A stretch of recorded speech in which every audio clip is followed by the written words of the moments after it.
If you're just joining us, you're watching the news at 10 live on Channels Television. A reminder of our major stories. President Muhammadu Buhari leaves for Morocco on Sunday on the invitation of King Mohammed VI.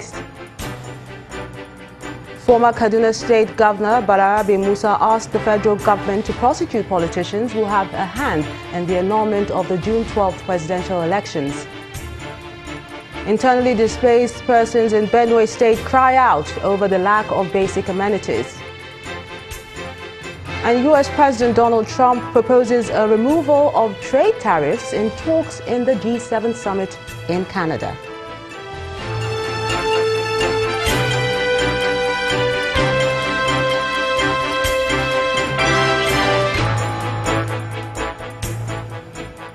ChannelsTV.com has more information for you, and on YouTube.com/channelsweb you can see our videos. You can also watch us on your mobile device via your browser or download the Channels TV app for Android, iOS and Windows devices from their respective stores. And besides giving you access to news updates on the go, the Channels TV and Channels 24 app has an eyewitness feature, so you can use it to share those pictures, videos or news of happenings around you. Just install the app, then tap and swipe to reveal the menu and follow the instructions. Some internally displaced persons at the Abagana IDP camp in Makurdi, the Benue State capital, are complaining about their living conditions. The complaint follows alleged reports that a lot of mattresses and other relief items are being hoarded from the IDPs across the state. But the Benue State government has denied the allegation.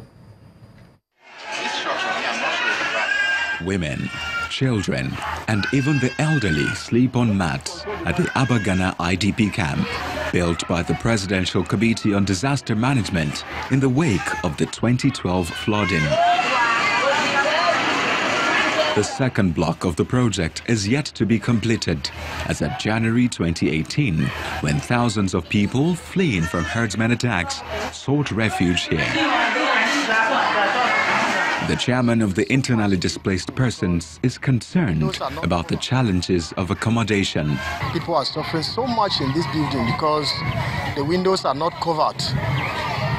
Whenever it is raining, the rain will go and meet people inside. We are even appealing to the government to come and construct some tents here so that people will have a place to sleep. The Benue State government says it is already doing something about the situation, perhaps not as urgent as it demands. We have received a report as an agency or government that is responsible for looking after them. And so the governor has approved some money to put in place some measures to address that problem. The living condition at the uncompleted wing of the shelter is deplorable, as women and children sit on the floor and mats with their belongings scattered everywhere. 28-year-old Alice Orsa has been living in the camp since it was opened. She is grateful to the state government and other donor agencies for their assistance so far. Alice, just like Mr. Joseph Agashua, who lives in the camp with 5 members of his family, is bothered about the living condition in the camp. Since I came into the camp in February, the Benue State government and many groups have been of great help to me.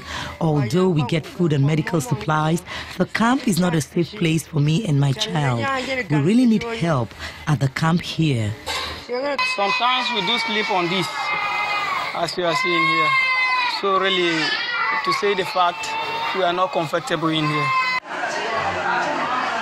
Beyond their living condition, the outbreak of measles, which claimed over 20 lives, remains a major concern among the IDPs. But the government has given them the assurance that they will increase medical surveillance at the camp.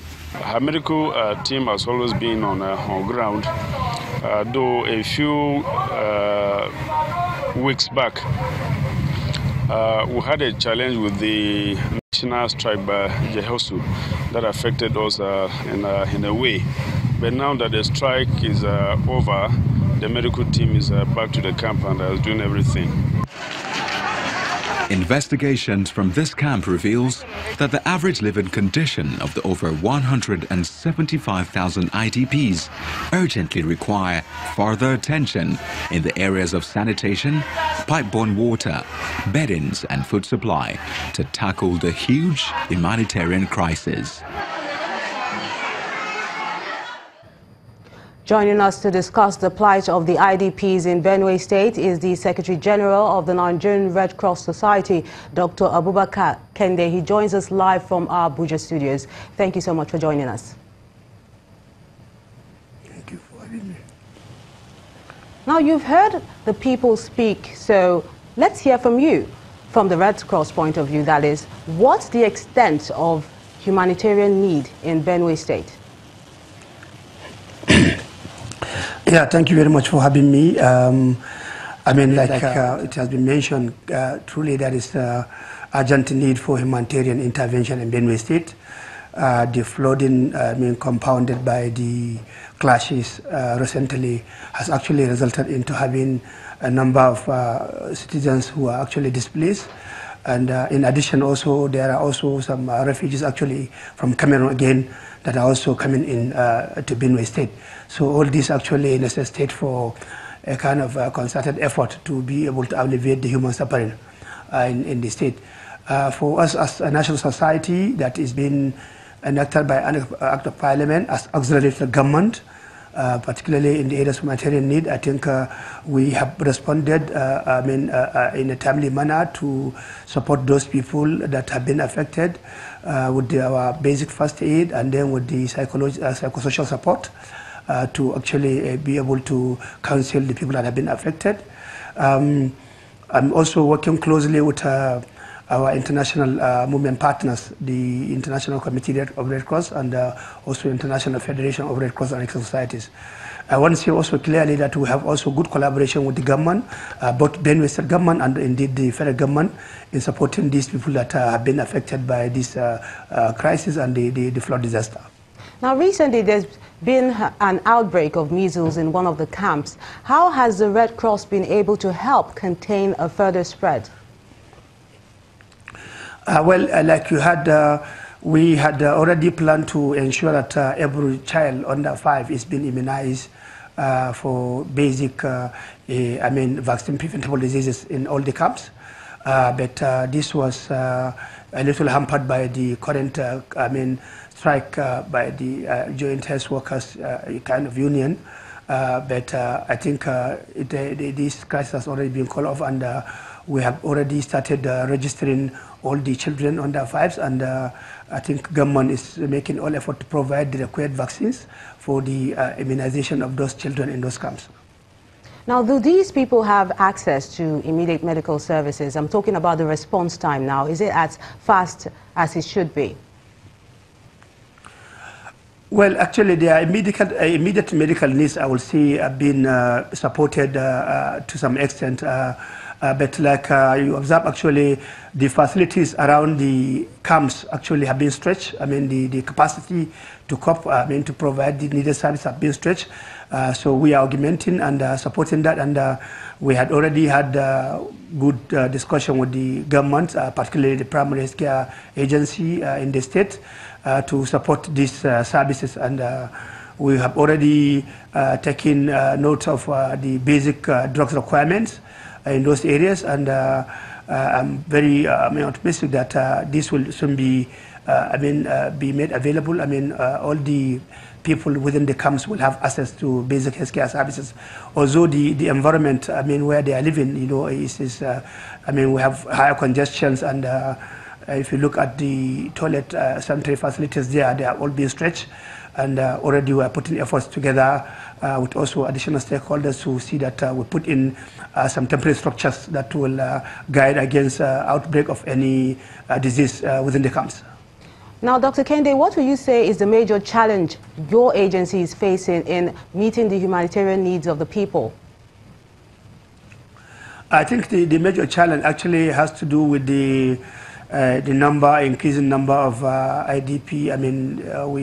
We started with about 1,000 families. Now this number has gone up to almost nearly 10,000 families, and I mean, there is a basic need for even food items. I mean, for the families. I mean, both raw food and also, I mean, the guinea kits, the simple utensils for them so as to prepare their food. Also, like we observed, the issue of shelter too, the infrastructure in I mean, all the 4 camps is being stretched, and we need to really maybe construct quickly as much as possible temporary shelters that will be more hygienic to ensure that people live healthy. I mean, during the period which they'll be going to stay in the camps. So these are actually required.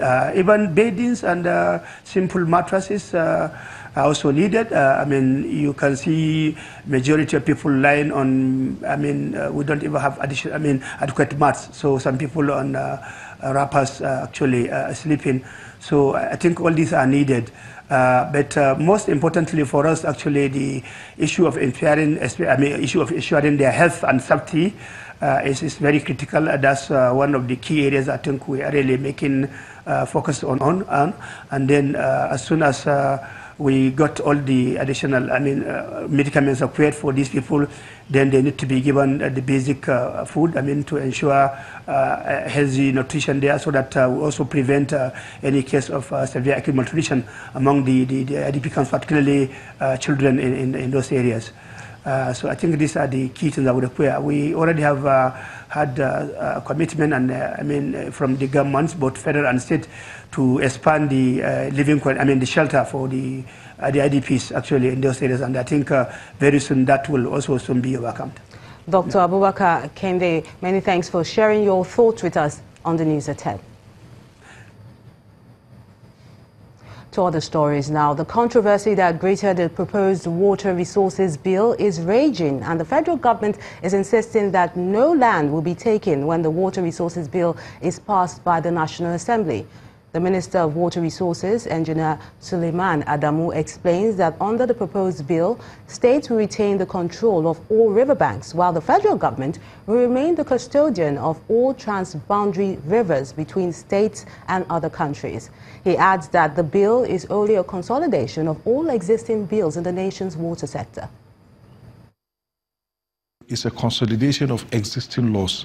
There is a law, a decree on the Water Resources Decree of 1993 that was transformed into the Water Resources Act of 2004. It's in the laws of the Federation of Nigeria. Then we brought on board the River Basin Development Act. We brought in the Nigeria Hydrological Services Act. We brought in the Nigeria Water Resources Institute Act. And instead of having these fragmented laws, we all put them into one document. And this process started in 2006 and was concluded in 2008 with stakeholder meetings, workshops, and roadshows across all the geopolitical zones. What happened is not new. The bill was left comatose for some reason. No other administration championed it. It wasn't a priority to them until we came. When I became minister, I had a retreat. I brought in all water stakeholders in the country together. We had a 2-day retreat, and one of the key issues that came out from the stakeholders was the need for this bill to be passed, consolidate all the laws and have it passed. There is nothing new in that bill. Federal government has always been the custodian of water resources in this country, as long as all the waters that are transboundary between countries and transboundary between states. There is nothing about taking away land. This bill is consistent with the Land Use Act. If the land on the, on the banks of the river belongs to the states and the communities that have them. When the news at 10 returns, Nigeria's Sovereign Investment Authority records assets growth of 27% for 2017. That's on Business News. Join us again.